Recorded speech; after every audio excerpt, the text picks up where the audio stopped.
Eer en Geweten. Het kwartet van het leven.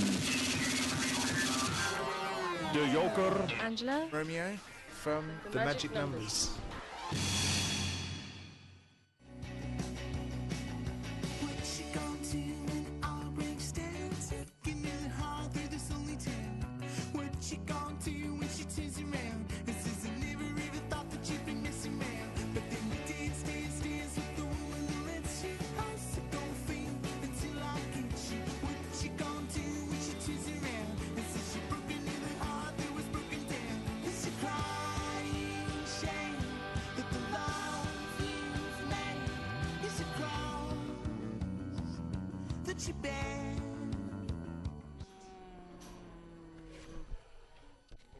What is a true friend?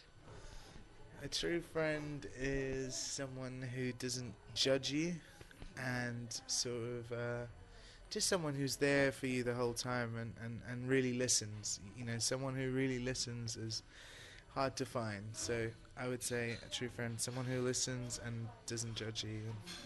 Is it difficult to have true friends when you're in a band? I don't know. I mean, like, we're all really true friends, the band itself, and we've made, I think, the crew who work with us, our tour manager, guitar tech, I think, you know, they can be classed as, you know, true friends, people that we spend every day with, so, and, you know, I guess, you know, family can also be your friends, that, you know, that sort of unconditional love that you get. Yeah. But outside that, are there still friends at home whom you can visit, or who wait for you when you come back? Yeah, I think when you've got a friend who will tell it like it is and isn't afraid to hold back to give you some crap, that's definitely a true friend as well. To tell you when you're being a bit of a dick. So is that something you need when you come up the road? Yeah. Definitely. Yeah. It's like, oh, stop being an asshole. So, you know, it's definitely a true friend when they can do that. And you don't take offence. You be like, oh, okay, fair enough. And there are still people there who dare to tell you. Yeah, definitely. I only surround myself with people who tell me off. Okay. What's the worst part of being in a band? All the stuff that you don't really expect, like doing artwork and kind of, I guess, doing promo and stuff, which it takes quite a lot of energy out of you. I mean, doing the gigs and stuff is probably the most fun, and then doing gigs is probably like 10% of what goes on, and then the rest of it is pretty much what takes up all the time. But so does that mean that you see it as a job? Not really. It's just everything has its drawbacks. Mm-hmm. So, but I guess the gigs outweigh all the bad. Yeah, definitely. Yeah. But does that mean you have to do a lot of gigs to make the balance right, or? No, when you get one good one, it kind of outweighs all of them. So you look forward to that one sort of, you know, the whole day. You look forward for that 1 hour where you just totally let go on the night. So. Yeah, it must be really strange a strange way to live to just look forward to this 1 hour and yeah, it's kind of like that. Got a lot of nervous anxiety. You're like this the whole time. And you had a good gig last night, didn't you? Yeah. So that's why you're so bouncy and full of energy. If we didn't, we'd be like, yeah. So no, it was really good last night. Really enjoyed it. Which three things would you take to a desert island? Definitely a guitar, which would rule out any other music. I would just take my guitar and sort of like, because I could play other people's songs anyway.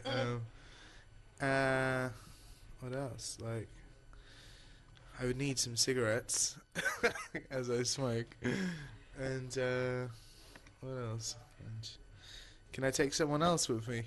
Well, whoever that I'm with, you know, whoever I want to be with. So, yeah. And your guitar, is it enjoyable to play the guitar on your own? Yeah. I love it. It's my kind of escape from everything. It's like and you know, I kind of sit there for hours. If I'm watching a film, I'm like just there still, and you know, sometimes I go to sleep and I have the guitar on the bed with me. Yeah.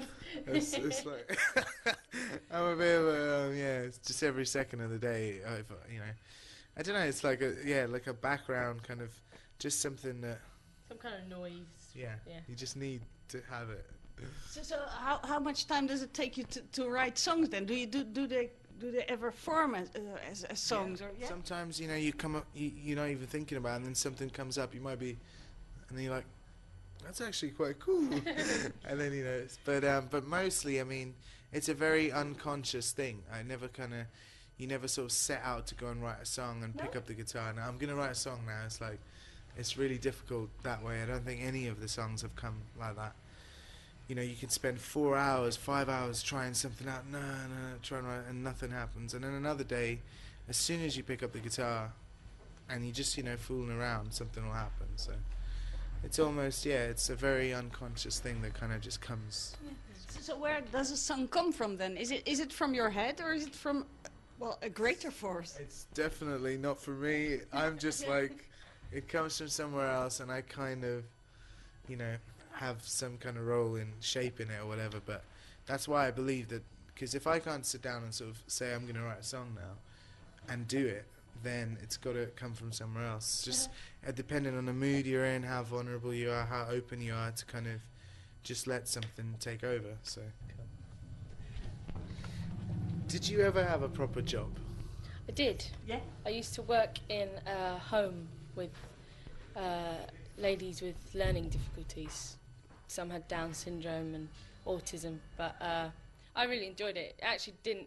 I used to go home and think it doesn't actually feel like a proper job, because I really enjoyed it. So, yeah. So what did you do with them? Did you teach them something, or did you just enjoy?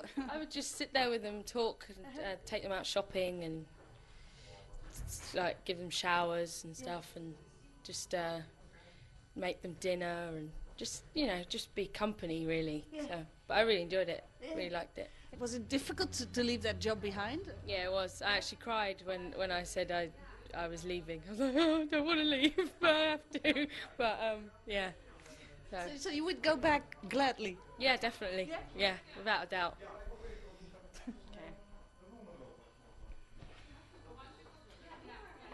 What is the most awful thing someone can say about you? I don't know, really. Go on, Anne, say it. I don't know. To be honest, I'm not really, like, insults or whatever. Nothing really kind of too much sort of phases me or whatever. You know, you get, like, if someone was to make, like, a comment, you know, like, oh, you know, you're really overweight or you're really fat or something, you know, it's like, it might hurt you like that much, but in the scheme of things, not much, you know. For me, I think for someone to say that you're a really nasty person or something like that, that would probably... Yeah, but then, you know, I would think that they're completely wrong, because the thing is, I try to be as good as I can, and I try, you know, and sort of like try and live a life where you know, you're good, and you... But, so yeah, if someone was to sort of, I guess if they just didn't get you and they thought you were, you know, horrible or whatever, then it would probably hurt, because it's not what I tried to do. So. But it must be really annoying when you make great songs like you do, that people are always, well, not always, but tend to comment on the weight, and it must be so... It's just the line of work you're in. It's like, if you have anything that is slightly different about you, they are going to pick up on it, and they are going to drag it as much as they possibly can. But you just got to say, you know what, boring.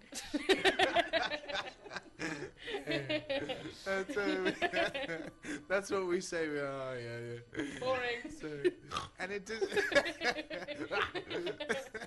But the thing is, it doesn't even, like, that doesn't really upset us anymore, because we laugh about that. And even if, like, you know, we've read negative things about our music, and even that, it's kind of like, well, boring. You just don't get it. Like, it's just like, you think, you're so wrong. You know, because we just, you know, love what we do. And, Pick another one. Too hard now. Come on, Romeo.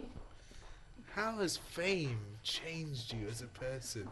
You have changed. No, I haven't. No, I don't.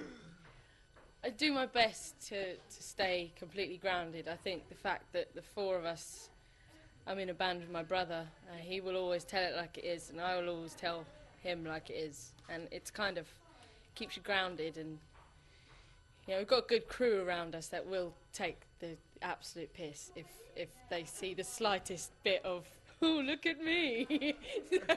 We have this thing even when we start, like say we've become friends with other people in bands. Like we went and toured with the Flaming Lips, and we became friends at Wayne Coyne, and we're like, yeah, remember that time we were hanging out with Wayne, and then we're like, Clang. oh, Wayne now, is it? Clang. Yes, we do this thing Big. like clang. Like. Such a clanger. Such a it's name dropper. Yeah, when I was hanging out with Tom and Ed, from the Chemical Brothers, it's like clang. It's like, so you can't even say that. You don't even go there. You always have to use the whole name. Yeah, you can't use a first name basis because you don't know them. It's like shut up. So, but is it difficult any times? Because you are together and you keep each other grounded. But I can imagine with the whole industry and with the record companies and everything going on around that sometimes you have to remind yourself. Yeah, I mean, I think the fact that we are four, and it's like there is no glimmer of. I mean, I don't really feel like I'm famous at all. I don't quite know why that microphone is there, or these cameras, but yeah, I mean, it's just what it is. At which point would you consider leaving your band? At no point. No point. I've made music for since I was 15, and I've been in loads of different bands, loads of different people. And this was the thing that was always missing. It was about this lineup. It was about finding four people that just have this thing that you can. I don't know. I'm a huge fan of our band. So, and the thing is as well, I feel very like it needs to. You know what I mean? It has to be this, and I wouldn't at no point think I'd like to do other things. Like I'd write a song for someone else, or play guitar for somebody, or do more in a recording sense though, kind of like make a record somewhere or whatever, but no intention of like me going solo or doing it on my own at all, really. And you can't imagine you getting fed up or any of the others getting fed up. Oh, I would get fed up. Definitely. I hope no one ever gets fed up to the point where they feel like they can't like even talk about it, but really they want to leave the band, or they have a situation where, because I think that's the sort of strength of the four of us, that we're there to we would take a break if it was getting too much or whatever. So, but I think I hope it lasts for as long as we can, So. Forever, of course, yeah, of course. What's she gonna do with all these times? Chasing with the heart that's been running around. How'd you go?